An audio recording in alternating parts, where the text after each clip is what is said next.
ಆತ್ಮೀಯ ವಿದ್ಯಾರ್ಥಿಗಳೇ, ಇಂದಿನ ದಿನ ನಾವು 7ನೇ ತರಗತಿಯ ಸಮಾಜ ವಿಜ್ಞಾನ ವಿಷಯದ 2ನೇ ಅಧ್ಯಾಯವಾದ ಮಧ್ಯಯುಗದ ಯುರೋಪ್ ಎಂಬ ಪಾಠದಲ್ಲಿ ಭೌಗೋಳಿಕ ಅನ್ವೇಷಣೆಗಳು ಎಂಬ ವಿಷಯವನ್ನು ವಿವರವಾಗಿ ತಿಳಿದುಕೊಳ್ಳೋಣ. ಅಂದರೆ ಯಾವೆಲ್ಲ ನಾವಿಕರು ಹೊಸದಾಗಿ ಜಲಮಾರ್ಗಗಳನ್ನು ಕಂಡುಹಿಡಿದರು ಅನ್ನುವಂತಹ ವಿಚಾರವನ್ನು ತಿಳಿದುಕೊಳ್ಳೋಣ. ಸಮುದ್ರಯಾನ ಕಾರ್ಯವನ್ನು ಮೊದಲು ಕೈಗೊಂಡವರೇ ಪೋರ್ಚುಗೀಸರು. ಭಾರತ ಮತ್ತು ಚೀನಾ ದೇಶಗಳಿಗೆ ಸಾಗರ ಮಾರ್ಗವೊಂದನ್ನು ಕಂಡುಹಿಡಿಯುವುದು ಪೋರ್ಚುಗೀಸ ರಾಜಕುಮಾರ ಹೆನ್ರಿಯ ಜೀವನದ ಹೆಬ್ಬಯಕೆ ಆಗಿತ್ತು. ಅದಕ್ಕಾಗಿ ನೌಕಾಶಾಲೆಯೊಂದನ್ನು ತೆಗೆದಂತಹ ಅವನು ಹೆನ್ರಿ ದಿ ನ್ಯಾವಿಗೇಟರ್ ಎಂತಲೇ ಜನಪ್ರಿಯನಾಗಿದ್ದನು. ಆತನ ಪ್ರೋತ್ಸಾಹ ಅನ್ವೇಷಣೆಗಳಿಗೆ ಪ್ರೇರಣೆ ನೀಡಿತು. ಬಾರ್ತಲೋಮಿಯೋ ಡಯಾಸ್ ಎಂಬ ಪೋರ್ಚುಗೀಸ್ ನಾವಿಕ ರಾಜಾಶ್ರಯದಲ್ಲಿ ಸಮುದ್ರಯಾನ ಮಾಡಿ ಆಫ್ರಿಕಾದ ದಕ್ಷಿಣದ ತುತ್ತ ತುದಿಯನ್ನು ಅಂದರೆ ಕೇಪ್ ತಲುಪಿದನು. ಅದು 1488ರಲ್ಲಿ. ಆ ಪ್ರದೇಶದಲ್ಲಿ ಅವನ ಹಡಗುಗಳು ಮಾರುತಗಳ ಹೊಡೆತಕ್ಕೆ ತುತ್ತಾದವು. ಆದುದರಿಂದ ಆ ಪ್ರದೇಶವನ್ನು ಕೇಪ್ ಆಫ್ ಸ್ಟಾರ್ಮ್ ಅಂದರೆ ಬಿರುಗಾಳಿಯ ಭೂಶಿರ ಎಂದು ಕರೆದನು. ಮುಂದಿನ ಯಾನಕ್ಕೆ ಭರವಸೆ ಮೂಡಿಸಿದ್ದರಿಂದ ರಾಜ 2ನೇ ಜಾನನು ಆಫ್ರಿಕಾದ ದಕ್ಷಿಣದ ತುದಿಯನ್ನು ಬಿರುಗಾಳಿಯ ಭೂಶಿರವಲ್ಲ, ಬದಲಾಗಿ ಅದು ಭರವಸೆಯ ಭೂಶಿರ ಅಂದರೆ ಕೇಪ್ ಆಫ್ ಗುಡ್ ಹೋಪ್ ಎಂದು ಕರೆದನು. ಮತ್ತೊಬ್ಬ ಪೋರ್ಚುಗೀಸ ನಾವಿಕನಾದ ವಾಸ್ಕೋ ಡಿ ಗಾಮನು ಡಯಾಸ್ನ ಮಾರ್ಗದಲ್ಲಿಯೇ ಹೊರಟು ಗುಡ್ ಹೋಪ್ ಭೂಶಿರವನ್ನು ತಲುಪಿ ತರುವಾಯ ಆಫ್ರಿಕಾದ ಪೂರ್ವ ತೀರ ಮೇಲಿಂದ ದ್ವೀಪವನ್ನು ತಲುಪಿದನು.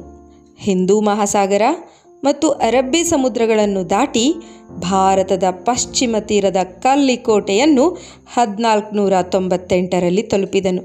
ಹೀಗೆ ಭಾರತಕ್ಕೆ ಹೊಸ ಜಲಮಾರ್ಗ ಅನ್ವೇಷಣೆಯಾಯಿತು. ಅದನ್ನು ಕಂಡುಹಿಡಿದವನೇ ವಾಸ್ಕೋ ಡಿ ಗಾಮ.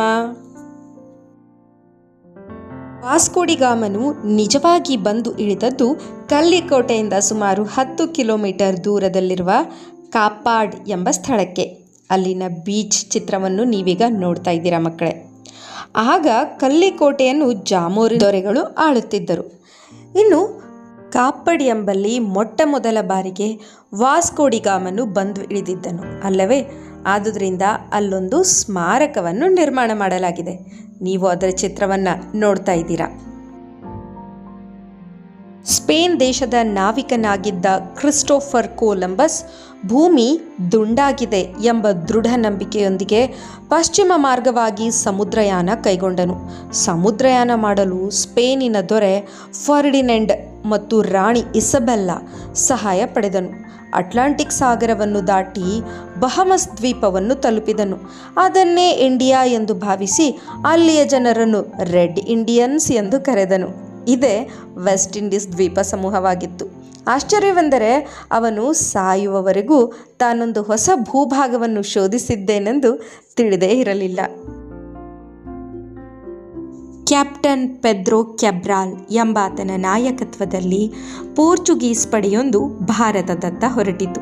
ಆದರೆ ಭಾರೀ ಗಾಳಿಯ ಹೊಡೆತಕ್ಕೆ ಸಿಕ್ಕ ನೌಕೆಗಳು ದಾರಿ ತಪ್ಪಿ ಪಶ್ಚಿಮದತ್ತ ಸಾಗಿ ದಕ್ಷಿಣ ಅಮೆರಿಕಾದ ಪೂರ್ವ ಕರಾವಳಿಯನ್ನು ತಲುಪಿದವು. ಹೀಗೆ ಕ್ಯಾಬ್ರಾಲ್ ಆಕಸ್ಮಿಕವಾಗಿ ದಕ್ಷಿಣ ಅಮೆರಿಕಾದ ಈಗಿನ ಬ್ರೆಜಿಲನ್ನು ಕಂಡುಹಿಡಿಯುವಂತಾಯಿತು. ಫರ್ಡಿನಾಂಡ್ ಮೆಗಲನ್ ಒಬ್ಬ ಪೋರ್ಚುಗೀಸ್ ಮಹಾನ್ ಸಾಹಸಿ ನಾವಿಕ. ಪ್ರಥಮವಾಗಿ ಭೂಪರ್ಯಟನಾ ನೌಕಾಯಾನ ಕೈಗೊಂಡ ಶ್ರೇಯಸ್ಸೇ ಇವನದು. ಸ್ಪೇನಿನಿಂದ 5 ಹಾಯಿ ಹಡಗುಗಳಲ್ಲಿ 267 ಸಹಚರರ ಜೊತೆಗೂಡಿ ಹೊರಟ ಮೆಗಲನ್ನನು 1519ರಲ್ಲಿ ದಕ್ಷಿಣ ಅಮೆರಿಕಾದ ದಕ್ಷಿಣ ತುದಿಯನ್ನು ಬಳಸಿ ಶಾಂತ ಮಹಾಸಾಗರವನ್ನು ದಾಟಿ ಫಿಲಿಪೈನ್ಸ್ ದ್ವೀಪವನ್ನು ತಲುಪಿದನು. ಆದರೆ ಅಲ್ಲಿ ಸ್ಥಳೀಯರೊಡನೆ ನಡೆದ ಕದನದಲ್ಲಿ ಮೆಗಲನ್ ಮರಣ ಹೊಂದಿದನು. ಅವನ ಉಳಿದ ಸಹಚರರು ವಿಕ್ಟೋರಿಯಾ ಎಂಬ ಹಡಗಿನಲ್ಲಿ ಸ್ಪೇನ್ಗೆ ಮರಳಿದರು. ಇದು 1522ರಲ್ಲಿ.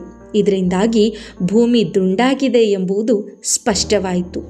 ಭೂಪ್ರದಕ್ಷಿಣೆ ಮಾಡಿದ ಮೊದಲ ಹಡಗು ವಿಕ್ಟೋರಿಯಾ ಹಡಗು ಎಂತಲೇ ಹೇಳಬಹುದು. ಹಾಗಿದ್ರೆ ಆತ್ಮೀಯ ವಿದ್ಯಾರ್ಥಿಗಳೇ, ನೀವು ಇಲ್ಲಿಯವರೆಗೂ ಸಮುದ್ರ ಮಾರ್ಗವನ್ನು ಕಂಡುಹಿಡಿದ ಸಾಹಸಿ ನಾವಿಕರ ಕುರಿತು ವಿವರವಾಗಿ ತಿಳಿದುಕೊಂಡಿರುವಿರಿ ಎಂದು ಭಾವಿಸುತ್ತೇನೆ. ಧನ್ಯವಾದಗಳು.